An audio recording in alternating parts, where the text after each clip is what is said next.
Welcome to the Powerful Podcast, where you will learn the marketing, strategies, and beliefs to grow your dream business. Totally possible, and I'm so excited to share this with you.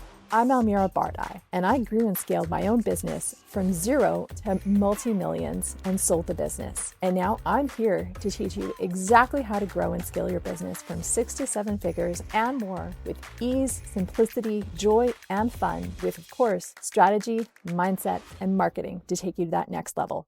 Welcome back to the Powerful Podcast with Almira Bardai. This podcast interview is miraculous, special, incredible. It points to the power of one's dreams and how this young woman, it's an incredible story of how Britnie Turner has not just created her world, but is creating and changing the world. It's magnificent. And really, this is going to be Britnie telling us how she did it, what her dreams are, and her mindset behind it. I think this is so key as we as entrepreneurs try to work on our how and how we do this. Britnie's going to share her secret sauce. But let me start with the introduction. Britnie Faith Turner has been on a mission of being a force for good from the age of 12. She bought her first house at 18 and started her real estate development career during the greatest real estate recession in U.S. history while living in her car and working for free. A mere 6 years later, she won the Forbes 6th fastest growing woman-owned, woman-led company in the world and bought a private island in the British Virgin Islands. As the owner of the Ariel BVI, she took her passion for elevating people and places and turned this private island into a space that heals, elevates, and transforms the lives of those who visit.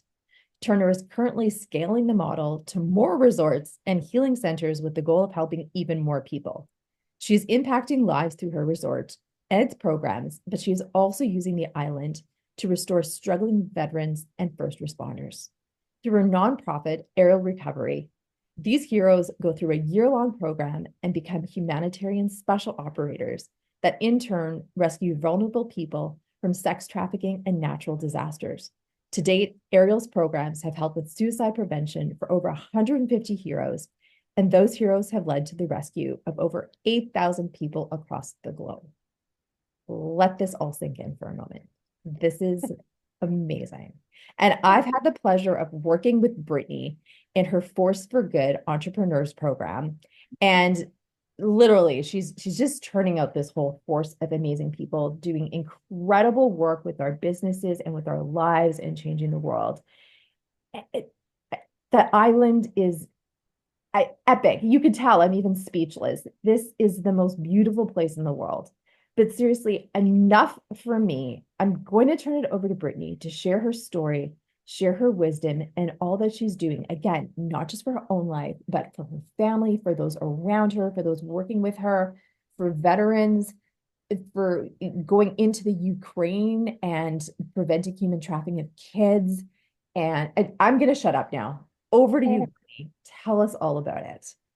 Oh, thank you, Almira, for coming out here. I'm so proud to know you. I'm proud that you are sharing your voice. That's one of the things we talked about on Island was stop hiding your light. You have so much to give, and everything we go through, we have the choice to grow through or to become a victim of. And I've seen you grow through every obstacle that's been thrown your way.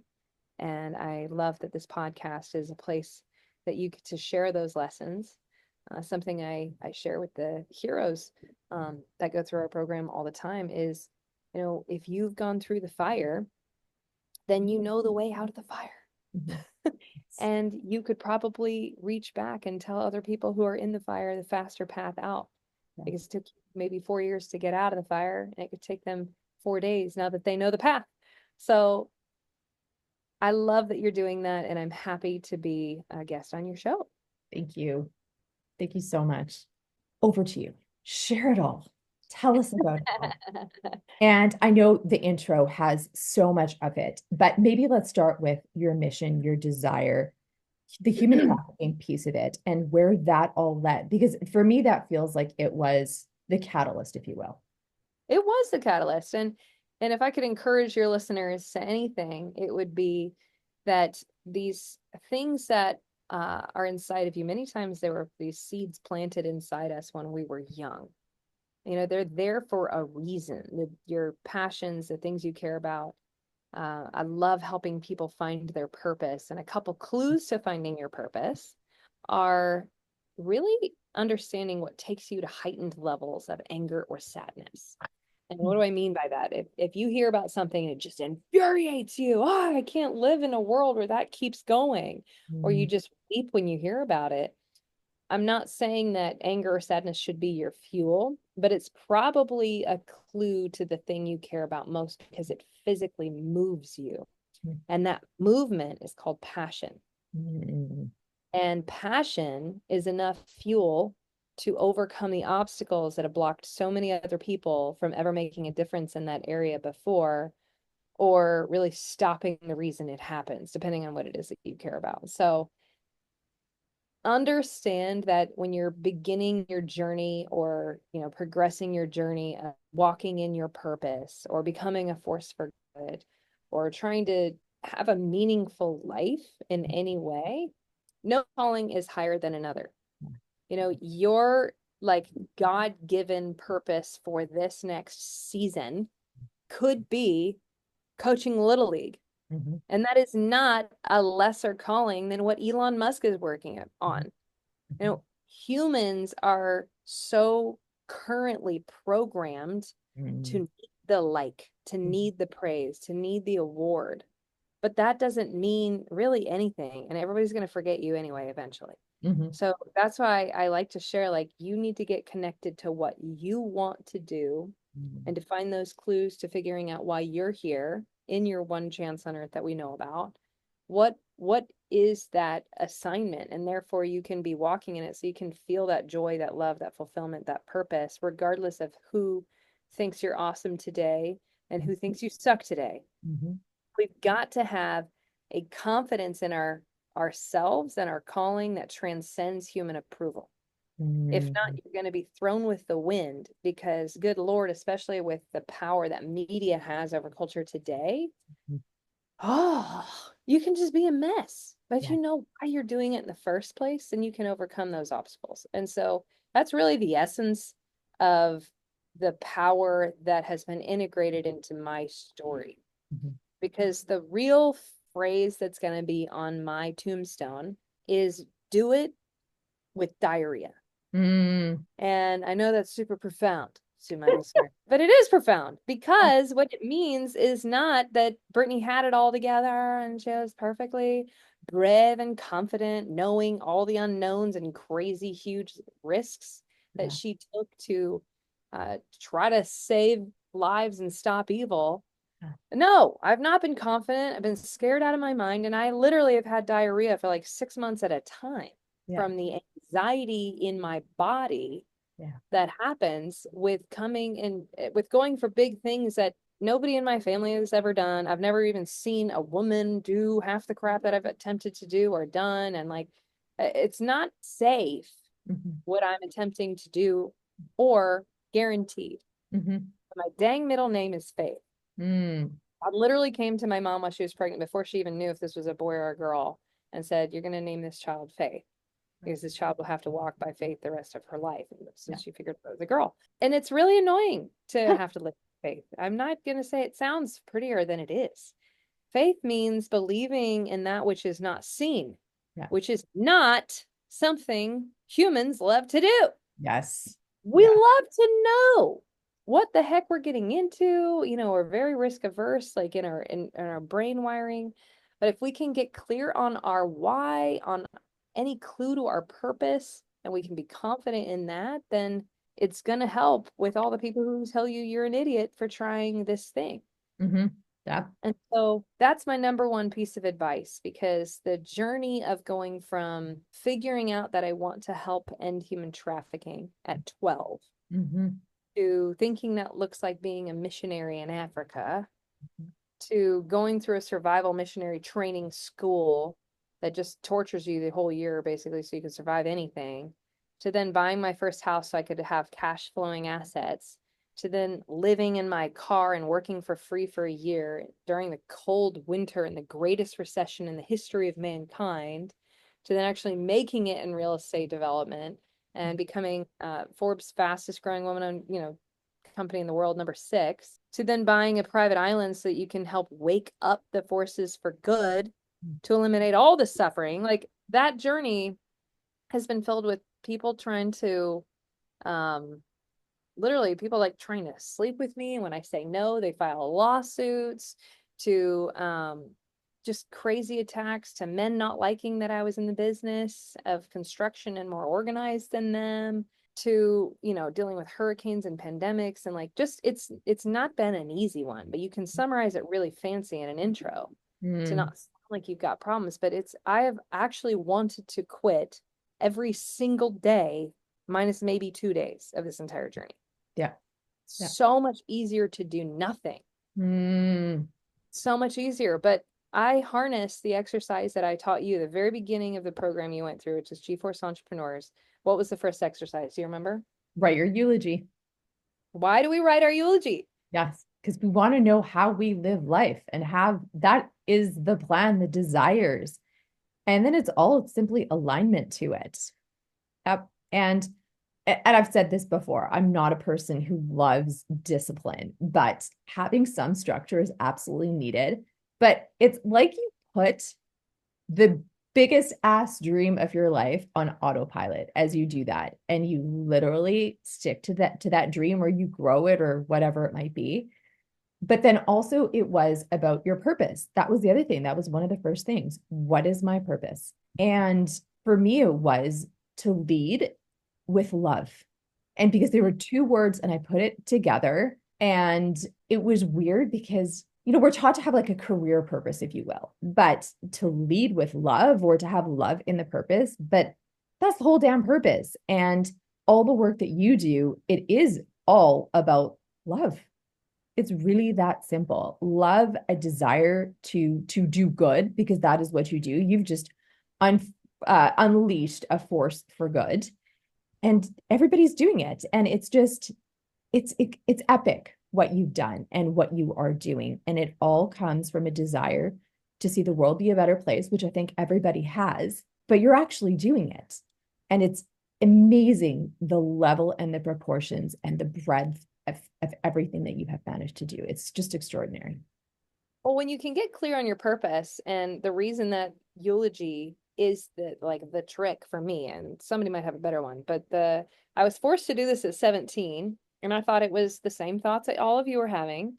This is morbid. Why are we doing this? This is weird. And when I wrote it, I actually bawled my eyes out, because it was the first time I'd really faced my mortality. And I'd been wanting to be a missionary since I was 12. And so I had lived a pretty good life. Like, I'm a good person. I didn't drink or smoke or slept around or like any of that stuff. I was a good kid. But I realized that being a good person, good kid, whatever, was not gonna make any of that story I wrote come true. And we talk about it a lot in the program, is the people who live the most intentional lives are people with a terminal illness. And they do that because they realize that time is finite. And that all this stuff that we've been working for and towards may or may not actually matter when you realize you're not going to be here forever. But all of us have the terminal illness of just being a human. And so the reason we start our program out that way is we like to say, what do I really care about? And how do we get all the should out of our life? Yeah. There's so much marketing. There's so much should. And there is a time in our life that we have to go from being our parents' child to being an adult with our own beliefs. There's not like a set point in time. I think tribes used to do this a little different than we do now. Yeah. On don't stick the fork in the outlet. I need to listen to my parents to stay alive, to where, what do I really believe? And what are the beliefs that are going to carry me to the life I really want to live, versus just fear-based protection beliefs? Yeah. And so at what point are you going to pull yourself up and say, what do I really want to do with my life? And that's really what the word Ariel means, is to pull yourself out of just what's right here, have that big picture view, and ask yourself those really important questions so you can become your highest self, so you can have the impact. You can ask even the question of what's possible versus here's how it is, because here's how it is changes every day. Mm-hmm. But humans can only see the past. So if we can start tapping into a higher perspective on what's possible with our life, then we can be the people who bring that forth Mm-hmm. for others. Now, again, not always socially acceptable to be the change-making person. But if you can stomach it, then you can create a lot of good for a lot of people. Yeah. You don't even have to be the person that does the new invention of something. Mm-hmm. You can literally be the person that just takes clean water to countries that don't have clean water. Mm-hmm. You end up saving thousands to millions of lives. Mm-hmm. It's been done before. Why not just take it more places? You don't have to reinvent the wheel Mm-hmm. to make a life-altering impact for entire regions. Mm-hmm. You just have to be willing. So that's the essence of everything I've ever built, because the same Britnie Turner that wanted to save kids at 12 is the same Britnie Turner that lived in her car, Mm-hmm. that used that desire to save kids to get out of her car, but was willing to do whatever it took to learn and put in the time and the work to grow a business. So I had assets and I had resources and I had knowledge of how to manage wealth to where I'd be entrusted with the resources at scale to build a force for good, to actually eliminate more than just that issue on the planet. That's my dream. That's the whole force for good mentality, is waking people up. Because Almira, the saddest thing to me, most honestly, it's kind of pathetic too. The most frustrating, sad, pathetic, angering thing for me is when I go to these regions where there are babies completely starved out, Mm-hmm. or babies found in trash cans, or like special needs kids like just laying on the stairs being eaten by ants alive. Yeah. Or hearing the stories and seeing the victims myself from who we rescue from trafficking and the life that they were forced to live. Mm-hmm. And the people who have the resources or access to the resources are drinking their life away, Mm-hmm. are TikToking their life away, Mm-hmm. are living to escape. They can't find a way to get past their own problems because they don't deal with them. Mm-hmm. They just avoid, escape, escape, escape. And therefore they are even more depressed because they're not doing the thing that their soul knows they came here to do. And so you can find that purpose and fulfillment if you start asking those better questions and overcoming the obstacles it takes to make that difference. I mean, we're fighting battles every day doing what we're doing. It's not safe. My husband's running a mission right now trying to rescue 10 kids that are being raped every day. But we choose to do something about it. And that's the best we really can do. Yeah. You are a one woman, force for good, yes, but you literally do more work than governments to be bringing good to the world. I know when I first heard about you through a mutual connection, I think you were being interviewed by her, and you'd signed an MOU with the government of Haiti, and you're doing so much work to rebuild there. And then all the aerial disaster recovery. Every time that there's a disaster, I mean, you've gone to Pakistan. You just recently would have dealt with the flooding that had happened in Hurricane Helen. And I mean, it's extraordinary. And when I went to the island for the Love Summit, your husband, Jeremy, had actually just come back in. I think we started for a couple hours, then he joined us right at dinner. He literally landed and joined us. And they'd taken down brothels in Colombia. And I mean, it's just extraordinary and proves the power that each one of us has to say yes and to do good. And it actually doesn't start with that. You don't even need that many resources. You just have to start, and it will figure itself out when you are aligned with your soul and your mission and your desires and you live it. I think so much of us are taught, or we believe, we're not necessarily taught, we believe that we are not that powerful. Yeah. And we are. And you're a What true a tremendous waste of time, right? Yeah. Especially as women, just beating ourselves up, saying we're not good enough, we're not pretty enough, we're not smart enough, we're da da da da, and then like putting up with like abusive behavior. All of that is I still deal with it though. I mean, what a tremendous waste of time. Yes. Yeah. And is that how you really want to live your time on earth, is putting up with that bullshit? Because you've got one life to live. There you go. You've got one life to live. Make it tremendous and extraordinary. what made you desire to buy the island? Like, because so many of us dream, and people naturally say, "Oh my gosh, of course I'd love to own an island," but I don't know anybody who actually does it. So here you go. What makes a girl from the Oh man. Carolinas decide I'm going to buy an island? Well, it's not for the faint of heart, I'll tell you Yes. that. It is not for the faint of heart. It's been so lit Yeah. doing this and bringing this to life and like running it. It's been such an adventure, and that's a fun way to say it. It definitely had its hard days, but it's had its most ridiculously amazing, beautiful, impactful days. And also, this is my view out Oh, of pretty yes. much every bedroom here has just like Yes. these crazy, glorious views, sunrise, sunset, and it's uninterrupted because we're an island. Yes. There's in front of you or around you. I did not desire to buy an island. I kept going on different mission trips throughout my teens and my 20s. God told me to start this business, and I did, of real estate development. And then as I kept going on these mission trips, I kept getting more and more pissed off Mhm. that I was so passionate about anti-trafficking, but when you meet a kid starved out, when you meet kids that have had their body parts mutilated for child sacrifice and satanic witchcraft rituals, I mean, you think that that doesn't? Yes, it happens. 3 out of every 10 kids that go missing in Uganda are victims of child sacrifice. Like we've met kids that have been kept as a live blood bank where their heads cracked open every so often just to have like fresh blood for their satanic ritual.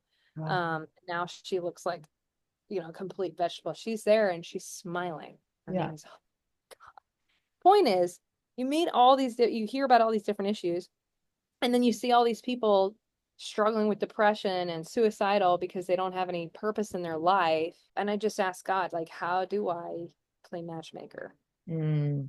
to resource? Mhm. And I heard loud and clear because I thought I would be a developer overseas. That's what I thought I would do. Like it's the Yeah. best thing that made sense to me. It's create jobs by using my development skills. But I heard loud and clear, buy an island. I was Mm. like, no, why? Yeah. That's why. What does an island have to do with anything?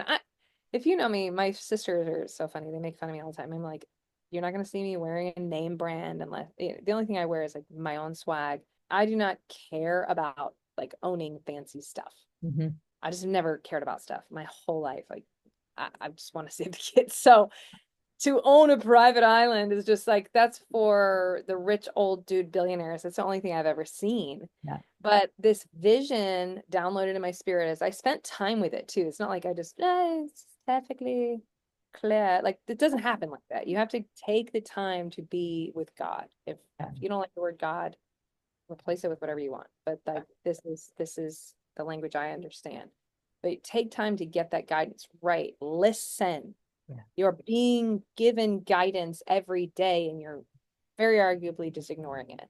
Yeah. And so I took the time and I mapped out how you'd use an island to change the world. And that vision was not even perfectly clear because we only ever see in part. Mm. It takes those faith steps to keep seeing it and transforming it and freaking testing it and seeing what works and what doesn't work. But I did make a vision on how you'd use an island to change the world. And Mhm. it's very much like how you came to the island. How Mhm. do you get incredible human beings with all this potential to break off anything that's holding them back and wake them up to the person they're really called to be?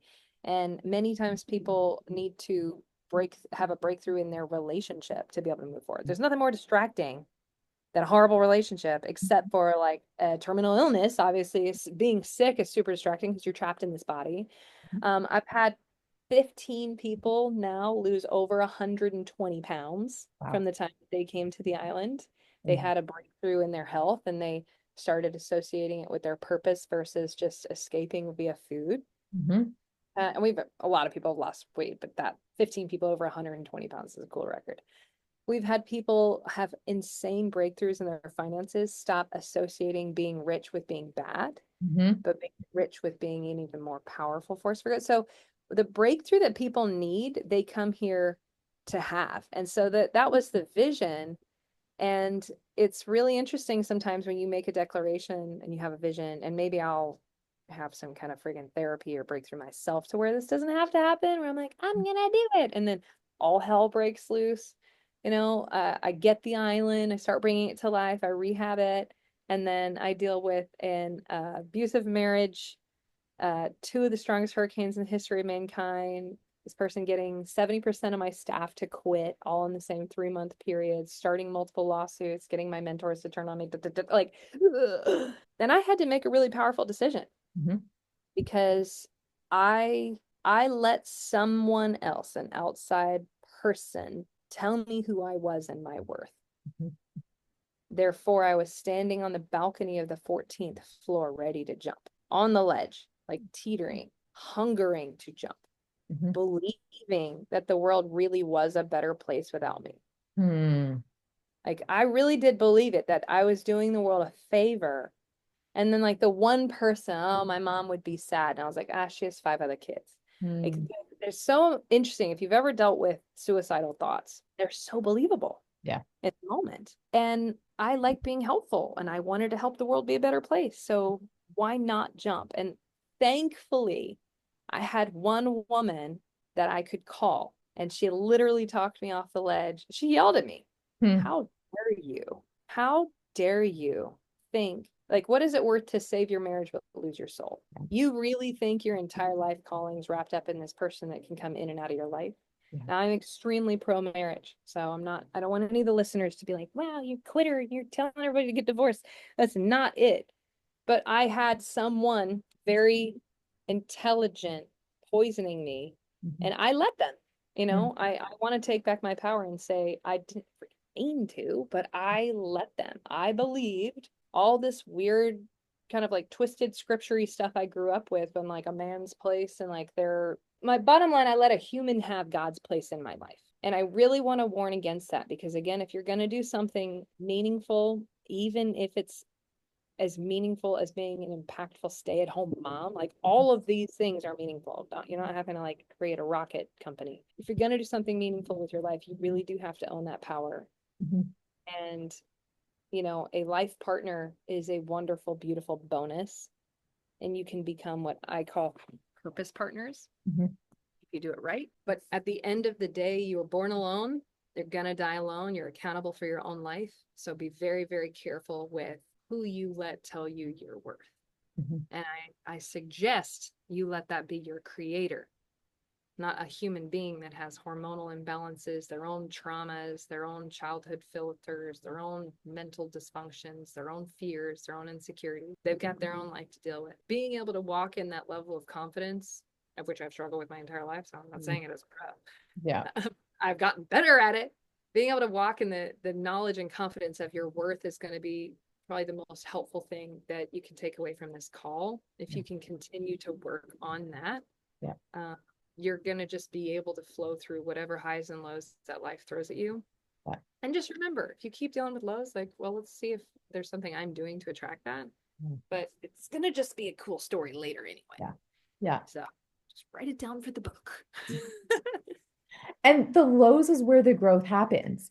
And so often I've said, I don't understand why we need to learn through pain. Like the whole concept to me is ridiculous. But sadly, it is where it is because, when everything is perfect, you're not necessarily motivated to create change, right? Again, I argue with this whole concept about the life's challenges and the soul contracts and stuff. But the truth is that there is where the growth happens. And so, you talk so much about God, and I think this is also so key. And whatever language people want to use, God, universe, whatever, but God has been such a powerful force in your life. How do you even listen to God? How do you start that? Who are you closest to in your family? Which family member would you say? My sister, I would say. So if your sister called you from an unknown number and started talking to you, would you know it's her? Yes, because I recognized her voice. Yeah. What if she even tried to like almost disguise it by like putting on some funny Australian voice? Would you still know it's her? Yes. Almost? Yeah. Yeah. How do you know her voice so well? Because I've always been around it. You've spent time with it. Yeah. So in the very beginning of trying to hear this guidance, again, it's been described as a still small voice. It's been described as like these loud booming things. It's been described as a knowing. and like sensing and intuition. Like there's so many ways to try to describe the experience of being guided, I guess. But as you continue to just be still, like that's why we have a silent retreat on the island. It's called presence. Is that's like the retreat people learn how to hear. It rocks the rest of their entire life, of course. So for me, like the way I've best heard God's voice is through writing. I guess automatic writing. I haven't really studied that, but I just sit down and I go to journal and I just listen and I just write down what I hear. And I can tell when it's me sometimes, and I can tell when it's God, like giving me something really obvious. But the more time you spend, the clearer it's going to be. Just like any new relationship, if you've never done that, just give yourself some time and be patient. And also filter the things that you're hearing through the one way the Bible describes God is love. If you're hearing some jerk say, Almira, you suck, you've never been good enough your whole life, you're always going to be a failure, that's not God. So God's going to be love. He's going to talk to you through love. He's going to want what's highest and best for you. He came to give a life and life more abundantly. And so if you can start filtering those ugly thoughts out and start hearing the way that, you know, you're a parent. You'd never talk to your son that way, and you have a human's ability to love. What about the creator, the essence of love? I think it's going to be so much more powerful. So, you know, I grew up with a lot of weird beliefs about God. A lot of stuff I definitely don't believe anymore. But that's our journey, is to have that relationship and to figure that out. And I honestly don't know how to build anything else without that relationship. So that's why we're spending so much time on this podcast talking about it. Is what are you really here for? What are you really here to do? Who are you really here to impress? And if it's not creating just a life that you're proud of, then how do you start doing it today? Create that long-term vision of your life. It's just like getting in a car to go on a road trip. If you just got in a car with no direction, are you really going to end up somewhere meaningful? Very likely not. You're probably going to run out of gas. You didn't take the right stuff with you. You didn't bring the right people with you. You didn't take the right vehicle. Like all those pieces are designed by having some kind of direction, knowing that I see in part, I'm going to take the steps. And I would have never believed in a million years I would own. BVI isn't like, I just bought an island in Bahamas. Like this is one of the most prestigious areas in the whole world you could ever own. And it's super difficult to do. And I'm one of the only female island owners in the world. And I got it at 28 years old. Like that sounds all like a bunch of cool brags, but it's, to me, it's not. This is another vehicle that I'm using and entrusted with to change the world. I'm going to die. I can't take this with me. So how do I do as much cool, good stuff with it as possible in my lifetime? And when you disassociate from other outside things giving you your worth, you're also set up in a better place. I love the saying is that in life, the one thing that's true is that none of us are getting out alive. Yeah. So you might as well make it freaking amazing, but understanding that we have that power to do it. It's not just a dream, you know, in my wildest dreams or in my daydream.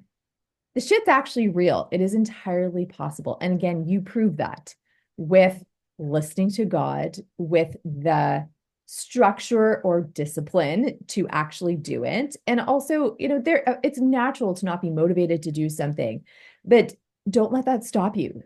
You prove what is humongously possible in life, and you're doing it. I want to ask, what is your favorite out of all of your initiatives, let's call them, what is your favorite? You know, the island or aerial recovery or, family. What is it, the part that you soak up and you just love it so much? You know, I've built a life where I love all of it. I love it. I actually don't do anything that I don't love. That being said, there's hard parts to doing things you love. It's like being a mom is one of the most beautiful, fun, cute, cool things I've ever done.